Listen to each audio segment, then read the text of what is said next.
বলেন না আলহামদুলিল্লাহ। আলহামদুলিল্লাহ। আল্লাহ তাআলা আমাদেরকে বিজয় লাভ করেছে, এই মাসে আমাদেরকে বিজয় দিয়েছে। দেখি না একটু 1971 সালের বিজয়, কিন্তু আল্লাহ বিজয় দেখাইলেন 2024-এর 5ই আগস্টে।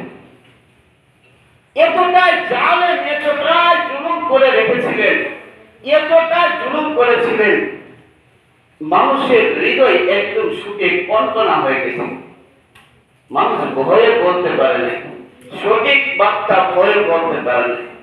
যারা বলেছে তাদেরকে কাস্টে জুলাই শেষ করে দেওয়া হয়েছে, যারা বলেছে তাদেরকে জেলখানায় আবদ্ধ করা হয়েছে, যারা বলেছে তাদেরকে গুম করে দেওয়া হয়েছে। আল্লাহ এরকম জালেম থেকে আমাদেরকে বিজয় দান করেছেন, সেই মহান রব্বে কারিমের শুকরিয়া আদায় করার দরকার আছে না? বলুন না আলহামদুলিল্লাহ। মুআজ্জাজ মুহতারাম হাজির, আল্লাহ তাআলা পবিত্র কালামুল্লাহ মাজিদের ভিতরে বলেন, ইযা জাআ নাসরুল্লাহি ওয়াল ফাতহ, যখন আল্লাহ প্রদত্ত সাহায্য আপনার কাছে আসবে, তখন আল্লাহ আপনাকে প্রকাশ্য বিজয় দান করবেন। বলেন না সুবহানাল্লাহ। এই বিজয় সেই বিজয়, যে বিজয়ের মাধ্যমে ইসলাম প্রতিষ্ঠা হওয়ার ইঙ্গিত দান করে। পয়গম্বর আলাইহিস সালাতু ওয়াস সালাম যখন মক্কা বিজয় করেছিলেন, পয়গম্বর আলাইহিস সালাতু ওয়াস সালাম যখন মক্কা বিজয় করেন, তখন মানুষগুলো পলায় পলায় যাইতেছিল। কি করতেছিল? পলায় পলায় যাইতেছিল। আর কিছু মানুষ ইসলামের ভিতরে দাখিল হইতেছিল। আল্লাহ তাআলা বলতেছিলেন, ওয়ারাইতান নাসা ইয়াদখুলুনা ফি দীনিল্লাহি আফওয়াজা।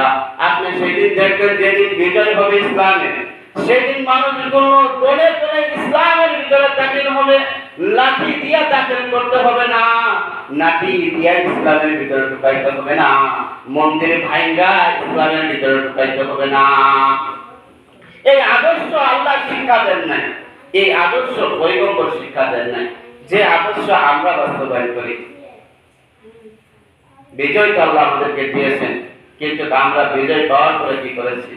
একজন আর একজনের গরম করে হামলা করেছি, লুটতরাজ করেছি, সম্পদকে গ্রাস করেছি, মন্দির ভেঙেছি। পারছি না? হয়েছে না? বাংলাদেশে আগুন জ্বালায় দেওয়া হয়েছে, ধ্বংস করে দেওয়া হয়েছে বহু সম্পদ। এই বিজয় এইভাবে উদযাপন করার শিক্ষা কোরআন দেয় না, আল্লাহর রাসূল দেয় না। মক্কা যখন বিজয় হয়েছিল, তখন মক্কা বিজয় হওয়ার পরে কিছু মানুষ তো ইসলাম দখল করেছিলেন, ইসলামের ভিতরে ঢুকে গিয়েছিলেন। আর কিছু মানুষ পয়গম্বরের চরিত্র সম্পর্কে ভুল ধারণা নিয়ে পালায় যেতেছিল। তো এক বৃদ্ধ মা, কথা বলবো, এক বৃদ্ধ মা যাইতেছেন রাস্তা দিয়া, হঠাৎ করে পয়গম্বর আলাইহিস সালাতু ওয়াস সালামের সাথে সাক্ষাৎ। পয়গম্বর ডাক দিয়া বলেন, মা আপনি কোথায় যাবেন? কথা কোনা আর এই দেশে আব্দুল্লাহর ছেলে মুহাম্মদ বড় খতরনাক, বড় জালেম, আমাদেরকে মেরে ফেলবে, দলে ফেললে ধ্বংস করে ফেলবে। আর থাকবো না মক্কা শহরে, আমার সাথীরা যেখানে গেছে সেখানে চলে যাব। পয়গম্বর আলাইহিস সালাতু ওয়াস সালাম ডাক দিয়া বলেন, মা আপনি বলেন আপনি কোথায় যাবেন, আমি আপনাকে পৌঁছায় দেই। মা বৃদ্ধ মানুষ, গায়ে শরীরে শক্তি নাই, দুর্বল মানুষ, বলল বাবা আমাকে গন্তব্যস্থল পর্যন্ত পৌঁছাইতে হবে না, তুমি যদি চাও আমাকে একটু সাহায্য করে ওই পর্যন্ত আগায় তুমি মক্কার সীমানাটা শেষ করে দাও, যাতে মুহাম্মদ আমাকে ধরতে না পারে। মুহাম্মদের ভয়ে মুহাম্মদের কাছে সাহায্য চাচ্ছে, বুঝলেন না? যাতে মুহাম্মদ আমাকে পাকড়াও করতে না পারে, আমাকে মক্কার সীমানাটা পার করে দাও। পয়গম্বর আলাইহিস সালাতু ওয়াস সালাম পরিচয় দেয় না। মা বৃদ্ধা মা বলার সাথে সাথে ওই মার আসবাবগুলো মাথার উপরে উঠায় নিয়ে যাইতেছে। যাইতে যাইতে যখন মক্কার সীমানা পার হয়ে যায়, এদিক দিয়ে পয়গম্বরের চোখের পানিগুলো জল জল করে পড়ে। পয়গম্বর বলতেছে, হায় রাত, মানুষের কাছে কি আমি এতই নিকৃষ্ট, আমি কি এতই হিংস্র যে আমি মুহাম্মদের কারণে আমার দেশের মানুষগুলো পালায় যায়। মনে মনে কাঁদতেছি, মনের ব্যথা নিয়ে আত্মায় গম্বর বৃদ্ধ মার পূজা উপটকন নিয়ে যাইতেছেন।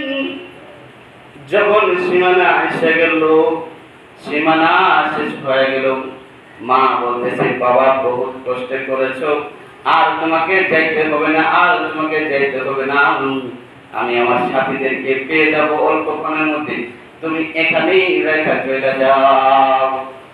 পয়গম্বর আলাইহিস সালাতু ওয়াস সালাম চলে আসতেছে, পরিচয় দিতেছেন না কে তিনি।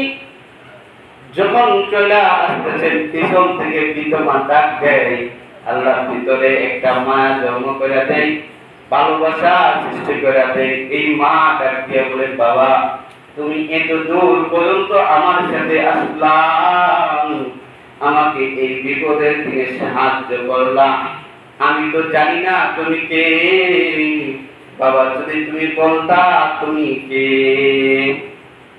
পয়গম্বর আলাইহিস সালাতু ওয়াস সালাম ডাক দিয়া বলেন মা গো আপনি যার ভয় ছেড়ে মক্কা থেকে চলে যেতেছেন, আমি সেই হিংস্র মুহাম্মদ আব্দুল্লাহ ইবনে মুহাম্মদ। এই কথা শোনার পর মা চোখ দিয়ে পানি এসে পড়েছে। মা ডাক দিয়া বলে বাবার কাছে আয়, সেই দুর্বল মানুষের পূজা বহন কইরা তার সীমানায় পৌঁছায় দিবে, সে কোনোদিন জালেম হইতে না, জুলুম হইতে পারে না। বলুন না সুবহানাল্লাহ। এরকম আদর্শ পয়গম্বর আমাদেরকে শিক্ষা দিয়েছে।